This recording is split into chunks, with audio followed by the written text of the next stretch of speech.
घर में बहू आने वाली है और कमरे में कितना सामान फैला हुआ है। अरे गीता, तुम्हें कोई काम दिखाई नहीं देता है क्या?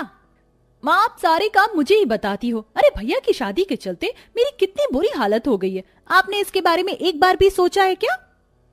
अरे मेरी बेटी, शादी ब्याह में तो ऐसा ही होता है। चलो जल्दी जल्दी घर संभाल लो, तुम्हारी चारों भाभी आने वाली हैं।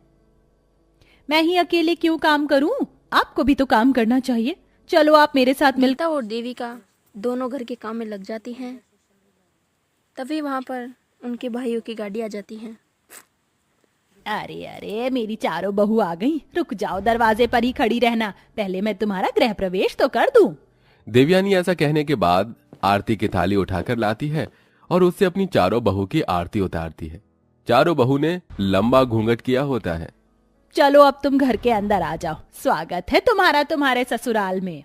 जब भी चारों बहू अंदर आ जाती हैं तो गर्मी के मारे उन्हें घूंघट में बहुत पसीना आ रहा था। तभी गीता उनके लिए एक पंखा लेकर आती है। गर्मी बहुत है, ये टेबल फैन मेरी भाभीयों की गर्मी को थोड़ा दूर कर देगा। गीता टेबल फैन लगाकर वहां से चली जाती है। तभी देवयानी उनकी बहुओं के आकर उनसे बोलती हैं। अरे तुम चारों इतना लंबा घूंघट करके क्यों खड़ी हो? चलो अब इस घूंघट को हटा दो, यहाँ सब परिवार के ही हैं। हमसे तुम्हें घूंघट करने की कोई जरूरत नहीं है। देवयानी के कहने पर वो चारों बहू घूंघट हटा लेती हैं। 3 बहुएं बहुत गोरी थी, लेकिन एक की सबसे ज्यादा काली थी। इसीलिए देवयानी उसे कहती है, अरे ये लड़की कौन है?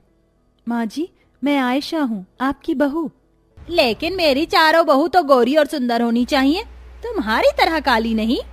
तभी तीनों में से एक गोरी बोलती है। जी, अगर आपने हम चारों को देखा होता तो शायद आपको ये गलतफहमी ना होती। माँ और बाबूजी ने आपको सिर्फ हम तीनों को ही दिखाया था। जिस दिन आप हमें देखने आए थे उस दिन आयशा कॉलेज गई हुई थी। इसी का फायदा उठाकर माँ और बाबूजी ने हमारी शादी इस घर में कर दी और इस कल्लो को हमारे साथ ही बांध दिया। ये सुनते ही देवयानी हैरान हो जाती है। अच्छा चलो चलो, अब क्या ही कर सकते हैं जब इतना बड़ा धोखा हो गया है। लेकिन इस बात का भी थोड़ा बहुत सुकून है मुझे कि मेरी 3 बहू तो कम से कम गोरी हैं। देवयानी अपनी तीनों बहुओं को बहुत अच्छी रखती थी और गीता भी अपनी तीनों भाभीयों को बहुत अच्छे से पूछताछ करती थी और उस काली भाभी को बिल्कुल भी वो नहीं चाहती थी। भूख लग रही होगी, मैं तुम्हारे लिए कुछ लेकर आती हूँ। देवयानी 4 बहुओं में से सिर्फ 3 का एक खाना लाती हैं। माँ जी, मेरे लिए खाना नहीं है। जा जाकर रसोई में से ले ले, रसोई में रखा है। अब तुझे भी मैं परोस कर ही दूं क्या? काली बहू उदास मन से रसोई में जाती हैं और खाना लाकर वहाँ आ जाती हैं। उनके रहने के लिए सिर्फ एक ही घर था। तभी देवयानी उनसे कहती हैं, ये लो तुम्हारे लिए बिस्तर, ये कॉटन की चादर, इसमें तुम्हें गर्मी नहीं लगेगी। पंखा तो है, बाकी मैंने कूलर के लिए कहा है, मेरे बेटे जल्दी एक कूलर खरीद कर तुम्हें दे देंगे। तीनों बहनें बिस्तर लेकर वहाँ पर सो जाती हैं, लेकिन आयशा वहीं पर खड़ी रहती है और उनसे कहती हैं, सारे बिस्तर तो तुम लोगों ने ही ले लिए, मेरे लिए तुमने कुछ भी नहीं छोड़ा। कम से कम एक चादर तो दे ही देते, मैं क्या जमीन पर सोऊंगी?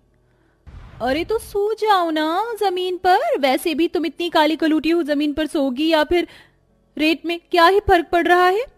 ये सुनकर रेशमा को बहुत बुरा लगता है। उधर पारू, खुशी और रमा तीनों बहनें सो जाती हैं और रेशमा वहीं पर खड़ी रहती हैं और वो कुछ सोचती हुई अपनी आंखों से आंसू बहाती रहती हैं। सब भेदभाव क्यों हो रहा है मेरे साथ? क्यों मुझे शुरू से सबने इसी तरह ट्रीट किया, सिर्फ और सिर्फ मेरे काले रंग की वजह से? अगर मैं काली हूँ तो इसमें मेरा क्या कसूर है? आयशा सारी रात रो रो कर गुजार देती हैं। तभी सुबह होता ही उसकी तीनों बहनें उन्हें बोलती हैं, माँ जी, हमें आपसे कुछ बात करनी है। दरअसल अगर हम चारों बहू एक ही कमरे में सोते हैं तो हम अपने पतियों के साथ समय कब गुजारेंगे? बात तो तुम तीनों पते की कर रही हो। एक काम करते हैं, हफ्ते में 7 दिन होते हैं, तुम तीनों 2-2 दिन ले लो और तुम्हारी काली बहन को 1 दिन दे दो, उसके लिए इतना ही काफी है। हाँ हाँ माँ जी, आपने बिल्कुल सही कहा। वैसे भी उस कल्लू को क्या ही करना होगा, उसका पति उसे इतना पसंद तो करता नहीं होगा। यह सुनकर आयशा को बहुत बुरा लगता है। वो दरवाजे पर खड़ी खड़ी यह सब बातें सुन रही थी। सभी बहनें 2-2 दिन उस घर को ले लेती हैं और सभी आंगन में सोती हैं। फिर एक दिन आयशा की बारी आती है तो वह बहुत दुखी और बहुत दिनों बाद मैं कमरे में आया हूँ, बहुत दिक्कत होती होगी तुम सभी को एक कमरे में गुजारा करने में। थोड़ी बहुत दिक्कत तो होती है। जब हम पैसे इकट्ठे कर लेंगे तो हम पांचों भाई मिलकर और कमरा बनवा लेंगे। ये सुन आयशा कुणाल से पूछती है। जैसे घर में किसी को भी मेरे काले रंग की वजह से मैं बिल्कुल भी पसंद नहीं हूँ, क्या आपको भी मैं बिल्कुल भी पसंद नहीं? ये सुनकर कुणाल को बहुत अजीब लगता है और वो बोलता है, तुम ऐसा क्यों सोच रही हो? ऐसी कोई बात नहीं है। मेरे लिए काला और गोरा सब एक समान ही है। काला गोरा कुछ नहीं होता, इंसान का दिल साफ होना चाहिए। और तुम चिंता मत करो, एक ना एक दिन सब लोग तुम्हारे साथ अच्छे से बर्ताव जरूर करेंगे। इस तरह आयशा को उसके पति के साथ बहुत अच्छा लगता है और वो दिन आने का इंतजार करती हैं। तभी उसकी तीनों बहनें बीमार होने का बहाना बनाती हैं और उसे एक दिन भी कमरे में जाने नहीं देती हैं।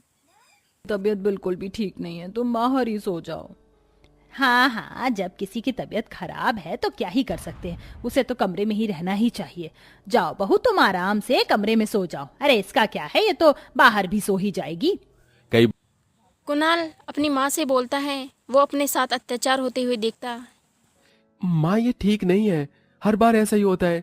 जब हमारी बारी आती है या किसी भी चीज में मेरी पत्नी का हक उससे मिलना चाहिए, आप उसे देती ही नहीं है। हाँ अरे कल की आई हुई लड़की के चक्कर में तू अपनी माँ से बहस कर रहा है।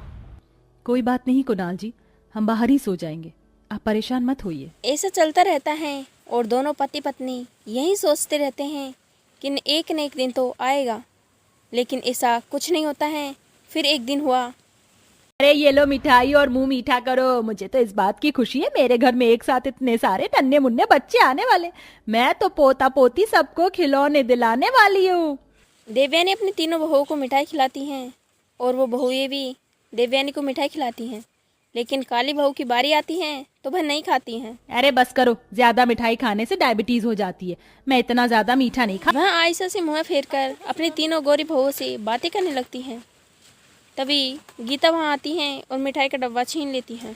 अपने काले हाथों से इन सभी मिठाइयों को गंदा मत करो, लाओ मुझे दो, मैं मोहल्ले में बांट देती हूँ।